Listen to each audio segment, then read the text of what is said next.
বন্ধুরা, একবারে তাইমুর দাস চ্যানেলে কিন্তু সবাইকে স্বাগত। কেমন আছো সবাই? দেখো, আজকের মেনু হচ্ছে যে আমাদের সোনা মাছ ভাজা হচ্ছে। এটা হবে বেগুন আলু দিয়ে চচ্চড়ি, মাখা মাখা একটু তরকারি এসে বেগুন আলু এখানে কেটে নিয়েছে, এগুলো কিন্তু ভেজে নিই। দেখো তোমরা, আর এখানে আরেকটা মাছ হবে এসে দেখো জ্যান্ত মাছ, এগুলো হবে ঝিঙে আলু দিয়ে পাতলা করে ঝোল। দেখতে থাকো তোমরা, সাথে থাকো, পাশে থাকো। ভিডিওটি ভালো লাগলে লাইক কমেন্ট শেয়ার করে দিও, আর সাথে সাবস্ক্রাইব করে দিও বন্ধুরা, থেকে পাশে থাকো।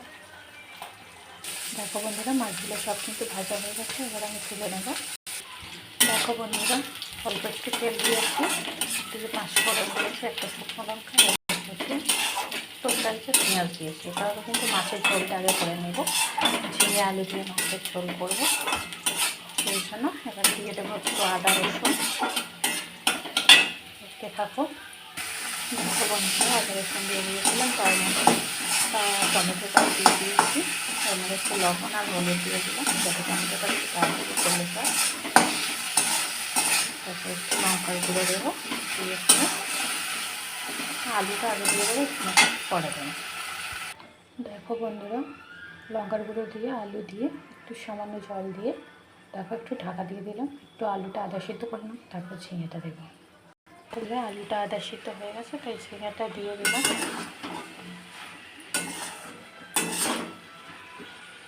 তারপর ঢাকা দিয়ে দেবো। ঝিঙে গলতে বেশিক্ষণ সময় লাগে না, 2 মিনিট ঢাকা দিয়ে তারপর জল দিয়ে দেবো। বন্ধুরা, একদম কষে নিয়ে জল দিয়ে দিয়েছি। এবার ফুটে উঠলে মাছ দেবো, জিরে গুঁড়ো দেবো, আর একটু গরম মশলা দিয়ে দেবো। দেখতে থাকো তোমরা। দেখো বন্ধুরা, মাছ দিয়ে দিয়েছি। দেখো, এই যে জিরে গুঁড়ো দিয়ে দিয়েছি, আর সামান্য একটু গরম মশলা দিয়ে দিয়েছি। বাটা জিরে দিলে কিন্তু খুব সুন্দর টেস্ট হয়। শরীরটা ভালো লাগছে না, বাটতেও ভালো লাগছে না, ঘুরে কামড়া হয়ে যাচ্ছে দিন দিন, ওই জন্য এভাবেই করে নিচ্ছি। এটা সেরকম কেউ খাবে না, আমি খাবো শুধু, সেই জন্য এরকমভাবে রান্না করছি। তোমরা এরকম পাতলা ঝোল খেতে কে কে পছন্দ করো সেটা কিন্তু কমেন্ট করে জানিও। দেখো বন্ধুরা, মাছের ঝোল কিন্তু হয়ে গেছে, এবার আমি নামিয়ে দেবো। একদম দেখো পাতলা মাছের ঝোল।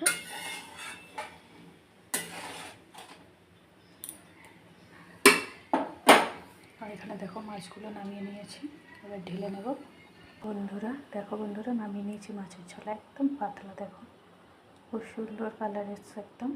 যারা একদম মশলা কম পাতলা ঝোল খেতে ভালোবাসে তারা এইভাবে করে খেও।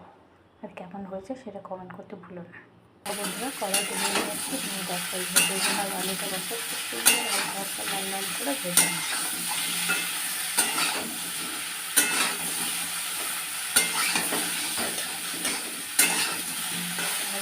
লাল লাল করে ভেজে নিয়ে আলু নেবো। দেখো বন্ধুরা, বেগুন আলু ভেজে নামিয়ে নিয়েছি, আর এখানে দেখো বসিয়ে দিয়েছি।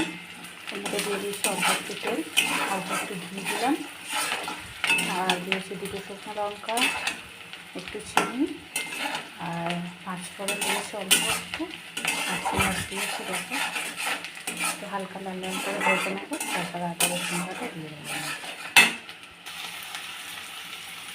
দেখো বন্ধুরা, এর মধ্যে দিয়ে দিয়েছিলাম আদা রসুন, আর তারপরে দিয়ে দিয়েছি টমেটো আর একটু কাঁচা লঙ্কা, আর আমি তারপরে দিয়ে দিলাম একটু হলুদ গুঁড়ো আর লবণ গুঁড়ো। এবার টমেটোটা গলে এলে তারপর দিয়ে দেবো লঙ্কার গুঁড়ো, তারপর সর্ষে দিয়ে কষে নেব। দেখো বন্ধুরা, এর মধ্যে দিয়ে দিয়েছি লঙ্কার গুঁড়ো একদম 3 চা চামচ, আর দিয়েছি সানরাইজ গরম মশলা গুঁড়ো। দেখো টমেটো একদম এসছে অনেকটা। এবার দিয়ে দেবো আলু বেগুন, ভেজে রাখা আলু বেগুন দিয়ে দিলাম, ভালো করে কষে নেব। চাপা দিয়ে দেবো একটু জল দিয়ে, যেহেতু বেগুন ধরে যাবে তো। বন্ধুরা, জল দিয়ে দিয়েছি, কষিয়ে নেবো। এবার একটু ঢাকা দিয়ে দেবো, কালারটা দেখো জাস্ট। দেখো বন্ধুরা, গরম মশলা জিরে গুঁড়ো দিয়ে দিয়েছি। দেখো বেগুনগুলো একটু গলে গলে গেছে, আরও একদম গোলা গোলা খাবে সেই জন্য একটু গলিয়ে নেবো, আর 2 মিনিট চাপা দিয়ে তারপর জল দিয়ে দেবো। দেখো বন্ধুরা, কষে নিয়ে জল ঢেলে দিয়েছি, বেগুনগুলো গলে গেছে একদম। ফুটে উঠলে তারপরে মাছটা দেবো। দেখো বন্ধুরা, ঝোল ফুটে উঠেছে, এবার একটু মাছগুলো দিয়ে দেবো। দেখো বন্ধুরা, তরকারি হয়ে এসছে, এবার কিন্তু নামিয়ে নেব।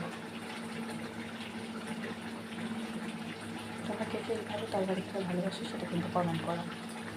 দেখো বন্ধুরা, তরকারি নামিয়ে নিয়েছি, দেখো কালারটা জাস্ট অসম। তোমাদের যদি ভিডিওটি ভালো লাগে লাইক কমেন্ট শেয়ার করে দিও, সাথে সাবস্ক্রাইব করে দিও। বন্ধুরা, আজকের ভিডিও এই পর্যন্ত। নেক্সট ভিডিও নিয়ে আবার দেখা হবে। টাটা, ভালো থেকো, সুস্থ থেকো।